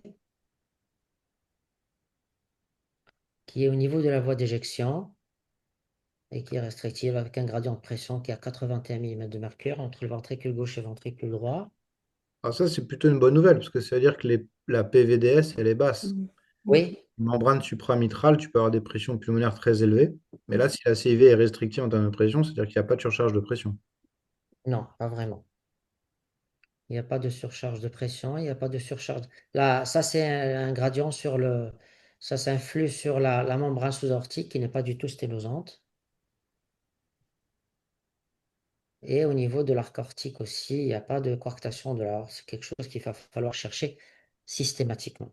Donc, en conclusion, c'est un anneau supramitral. On peut discuter. Donc, vous avez vu que on a discuté un petit peu. Il faut multiplier les incidences, il faut multiplier les coupes, il faut essayer de voir un petit peu de tous les côtés pour voir au grand maximum si elle est supramitrale ou si elle est intramitrale. Donc, c'est un anneau qui est serré, présence de deux piliers, une hypoplasie de l'anneau à moins 4 déviations standard, une membrane sous-aortique non sténosante, une valve aortique qui est tricuspide, sans fuite, pas de coarctation de l'aorte et une CIV de la voie d'éjection qui est restrictive avec des pressions pulmonaires qui ne sont pas élevées. Alors, le patient, donc, il a été mis bien sûr sous diurétique. Il a été opéré en 2023. Donc, le Mhm. chirurgien a procédé à la fermeture de la CIV, une résection de la membrane supramitrale. Et c'était une membrane supramitrale, effectivement, selon le Ça y compte est, opératoire. Oui, pardon. je t'interromps à nouveau parce que Oui, je trouve que c'est bien un sûr. cas hyper intéressant. Oui, De ce que je lis et de ce que tu décris, je suis pas sûr que nous, on l'aurait opéré. Quand je dis nous, c'est les centres où j'ai travaillé. Pourquoi je dis ça? Parce que si j'ai bien suivi, il était totalement asymptomatique. Il grossissait bien. Il avait des pressions pulmonaires basses. Et pourquoi je dis ça aussi? Parce qu'à nouveau, c'est la réflexion de Pascal Houet. Dire, mais il a 3 ans, il va bien. Attendons, il n'y a pas le feu, il n'y a aucun degré d'urgence. Parce que si je vais l'opérer et si je dois lui changer sa valve mitrale, là, c'est une autre affaire. Et donc, c'est intéressant de discuter de ces cas parce que ça se joue un peu à la marge. Mais finalement, tu vois, de l'avoir opéré à ce moment de diagnostic, alors évidemment, la membrane est un peu inquiétante. Mais comme elle n'a pas de répercussion en termes de pression ni de volume et que l'enfant grossit bien, tu vois, moi, je pense que ça aurait été intéressant là, de ne pas l'opérer et d'attendre. Parce qu'il n'y a pas de risque, en fait. Mhm. Mais bon, même c'est. avec ce gradient de pression à 14 sur la valve mitrale, ça laisse En fait, supposer qu'au niveau de l'oreille de gauche, elle doit être au moins à 18 ou à. bah, en fait, c'est le gradient de pression, tu le majores un peu parce que Bernoulli, sur ce type de lésion, c'est quand même compliqué. C'est des lésions étagées. Donc souvent, 14, c'est juste ta Vmax, mais enfin ta V moyenne. Mais ce qui est intéressant là, c'est ta CIV. Tu La as CIV 90 aussi, de elle gradient. débute. Ouais. Et donc, si tu veux, si tu as une IT, une IP, tu peux confirmer, mais à mon avis, ta pression des poumons, elle est normale. Et donc, ton gradient transpulmonaire, il est normal. Donc, je pense pas que ta POG, elle soit élevée, hein. Mais, Mais là, bon, là, il ouais, était sous traitement, je pense. Il était sous traitement sous l'Azélix, digoxine. On n'a pas d'idée aussi sur le poids. Est-ce qu'il prend du poids? Est-ce qu'il grandit bien? Mais il était sous l'Azélix avec une radio un peu surchargée, donc je ne sais pas. Est-ce que sans traitement, est-ce qu'il était symptomatique ou pas? Il était asymptomatique, mais sous traitement, encore une Sous fois. traitement, oui, justement. C'est ce que j'ai voilà. dit. Oui, bon, Mais- ça se discute. Je ouais, comprends ça se discute. ta position, mais c'est bien de discuter comme ça, de C'est voir. facile de réécrire les histoires, hein. Ça, c'est... Voilà. Voilà, ce qui est super, c'est qu'il va bien, c'est génial. Oui, ouais, il a très très bien récupéré. Il a maintenant un gradient moyen qui est à 3 et des pressions pulmonaires, bon, ils sont pas très élevés. Et, euh, et voilà. Donc c'est une histoire qui se termine bien plutôt. Super. Et le chirurgien ou la chirurgienne a dit c'était intramitral ou Il a Il a dit dit que c'était supramitral. supramitral. supramitral? Ok, super. Super. Supramitral. Oui, peut-être c'est une lésion facile à réparer, donc il n'y avait pas beaucoup de risques à l'opérer, c'est sûr. Ok. Allez, Mariam, pardon. Mariam, elle a quel âge? Elle a 27 ans. Elle est asymptomatique. Et elle a un ECG qui est normal. Voilà son écho. Donc, on voit très bien que la valve mitrale, elle est malade, elle est épaissie, elle est un petit peu retournée. Le ventricule gauche, il a une taille limite, on va le voir tout à l'heure. Il a une bonne fonction systolique. Voilà, donc un diamètre diastolique qui est à 57, une bonne fonction systolique du ventricule gauche. C'est une adulte de 27 ans, hein. Et avec une insuffisance mitrale qui est importante. Et ça, c'est l'échographie de la dame avec une fente mitrale isolée qui s'oriente beaucoup plus vers la voie de chasse, la voie d'éjection. Et puis, j'ai mis en comparaison ici la fente mitrale du CAV qui est orientée beaucoup plus vers le septum, qui est perpendiculaire au septum interventriculaire. Donc, on voit très bien que la fuite mitrale, elle sort de cette fente au niveau du fait antérieur. L'anneau mitral est dilaté à 35. Et pour la quantification, donc, c'est une fuite mitrale qui est importante avec une surface de l'orifice régurgitant qui est à 0,48 cm².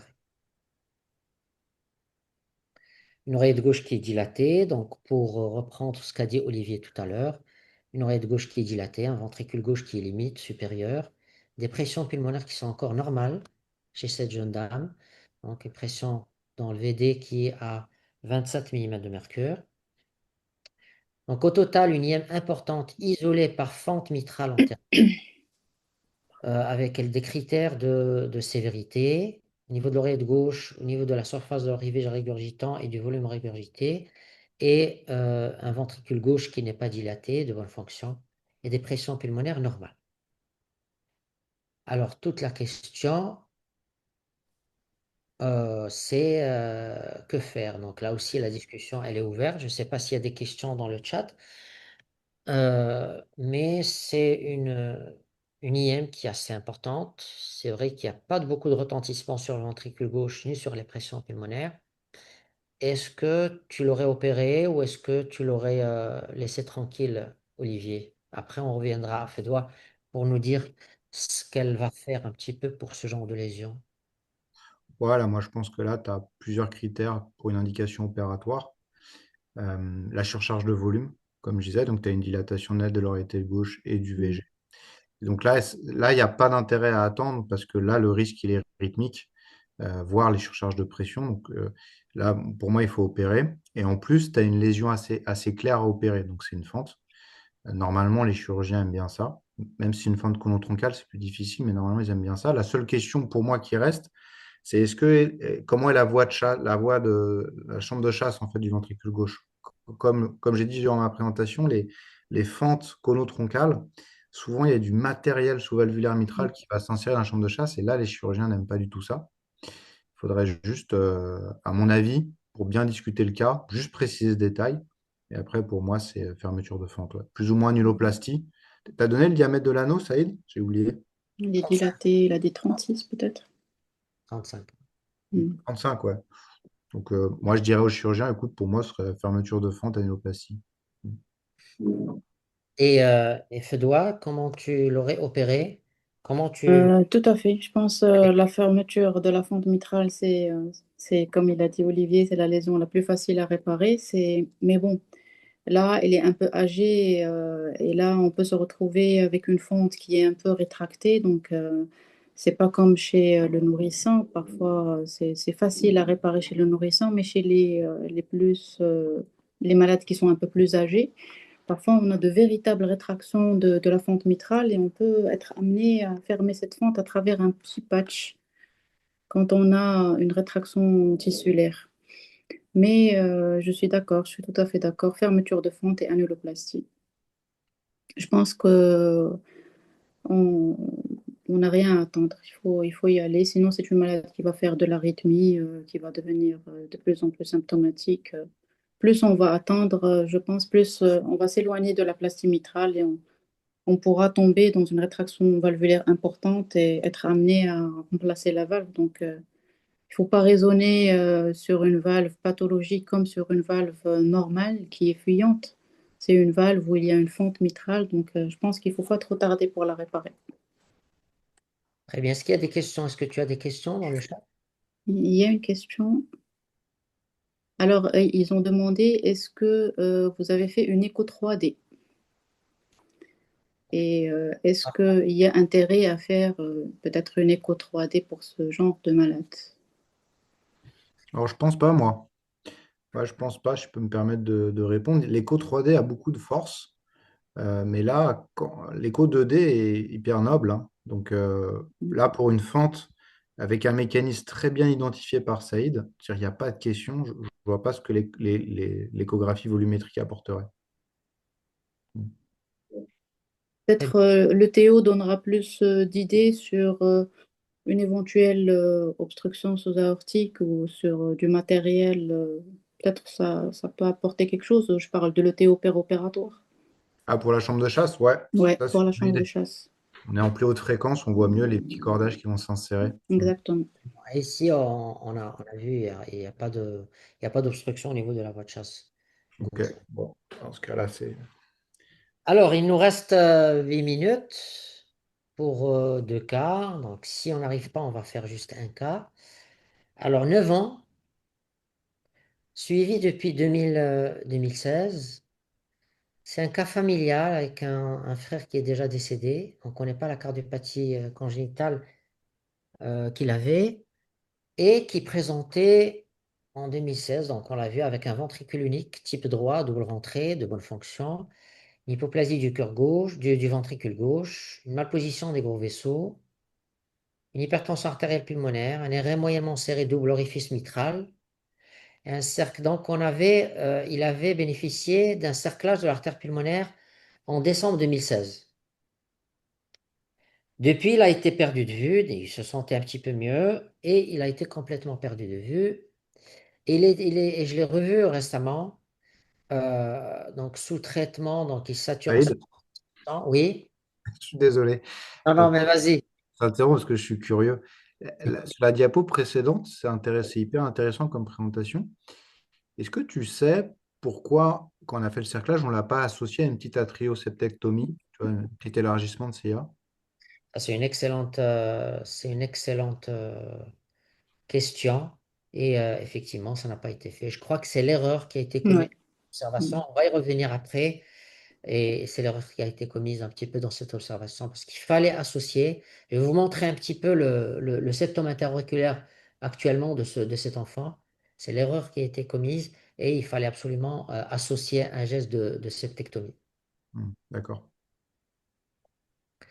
Tu as tout à fait raison, hein. Alors, il a été revu récemment. Il sature à 73%. Cerclage qui est bien positionné, mais avec un gradient qui a entre 40 et 50 mm de mercure. Un RM moyennement serré.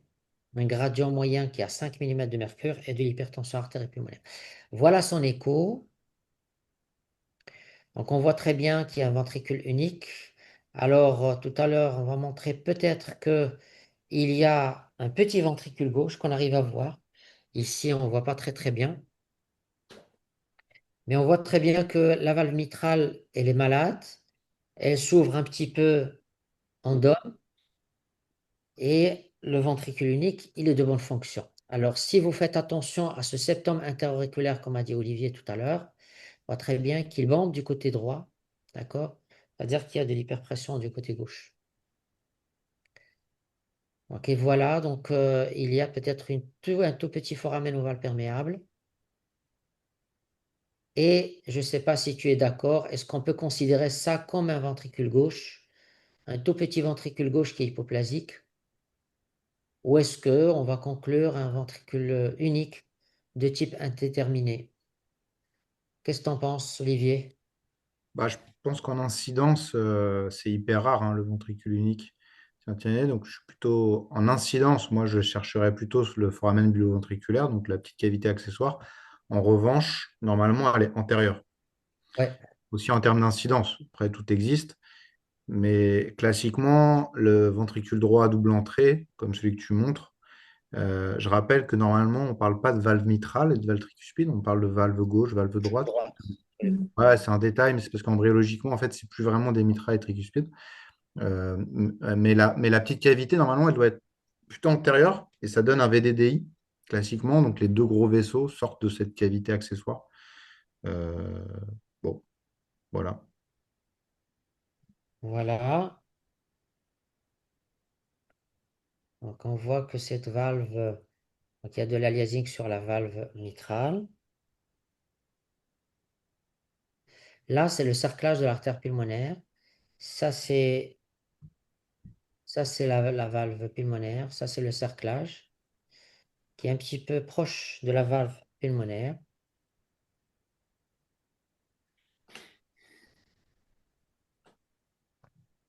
Donc, on voit qu'il est. Donc, le gradient, il est aux alentours de 58 mm de mercure sur le cerclage de l'artère pulmonaire. Alors, tu vois, là le gradient, c'est hyper difficile parce Mhm. on peut estimer que la pression dans l'oreillette, elle est très élevée. Le septum, il est bombé. Et donc, 58, enfin, tu vois, c'est un gradient élevé versus assez élevé. Tu vois, dans les poumons, tu dois avoir de la haute pression aussi. On va avoir de la haute pression, absolument. En post-capillaire, tu veux dire? Ouais, en post-capillaire, donc dans les poumons, quoi. C'est un Absolument. montage qui marche pas très bien, en fait, là. Ouais.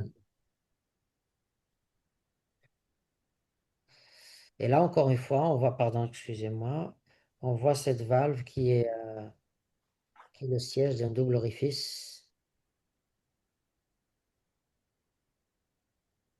Donc, vous voyez un petit peu les doubles orifices comme on a montré tout à l'heure.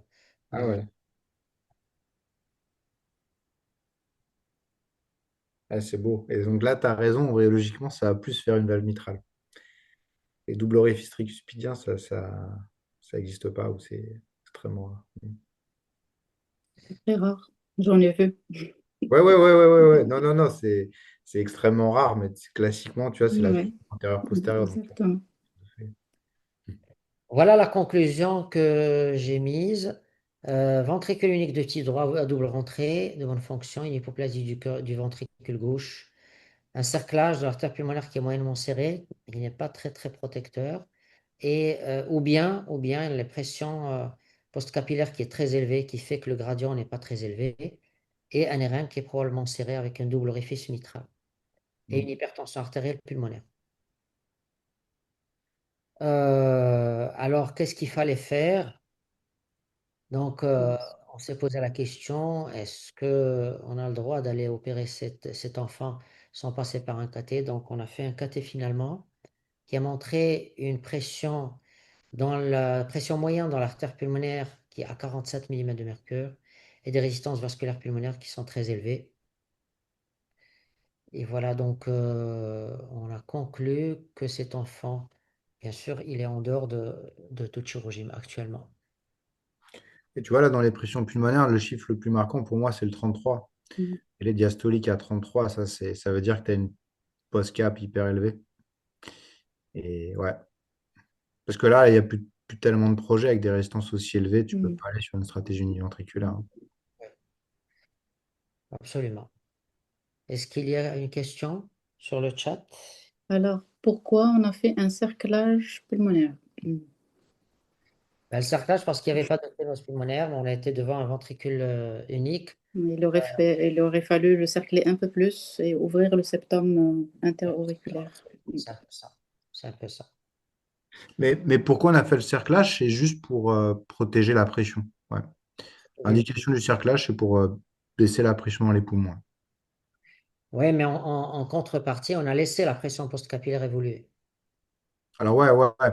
Je pense que là, c'est la deuxième question, intérêt de la CIA.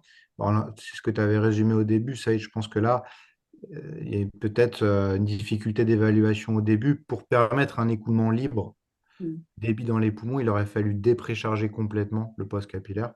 Nous, on fait quasiment automatiquement une atrioseptectomie. De surcroît, quand tu as un doute sur la VAV, en fait.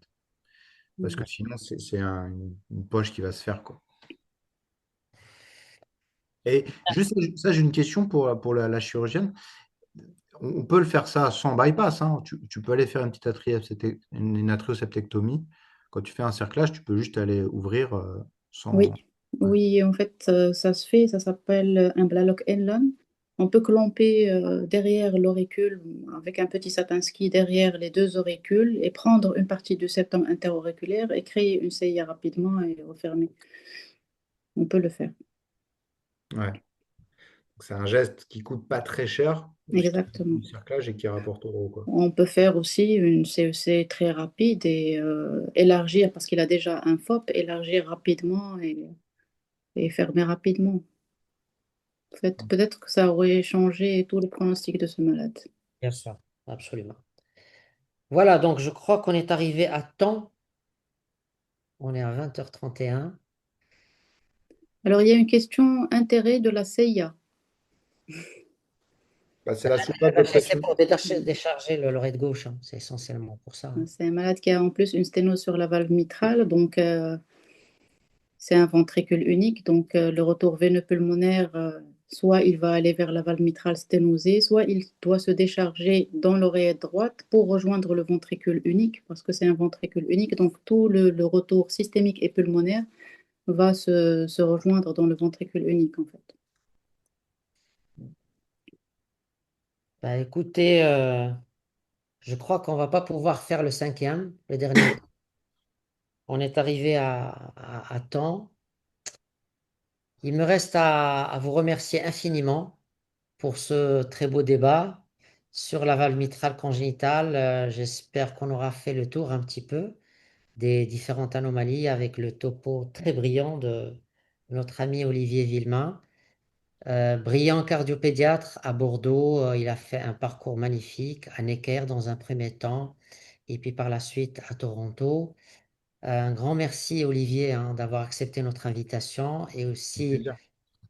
ta disponibilité à chaque fois qu'on a besoin de toi. C'est toujours une réponse positive. Vraiment un grand merci, cher ami, hein. Avec Merci. plaisir. Et puis, je voudrais aussi remercier Fedwa, brillante chirurgienne cardiovasculaire à Rabat, et qui nous a éclairé avec ses interventions, ses remarques, ses, euh, ses commentaires. C'était juste magnifique de t'écouter. Bravo. Et Merci puis, je beaucoup. Merci remercie pour l'invitation. avec plaisir. Et puis, je remercie tous les cardiologues qui nous suivent et aussi Younes. Et puis, je vous donne rendez-vous dans un mois avec un nouveau cours. Merci beaucoup et à très bientôt. Au revoir. Merci à tout le monde. Merci. Au revoir. Merci.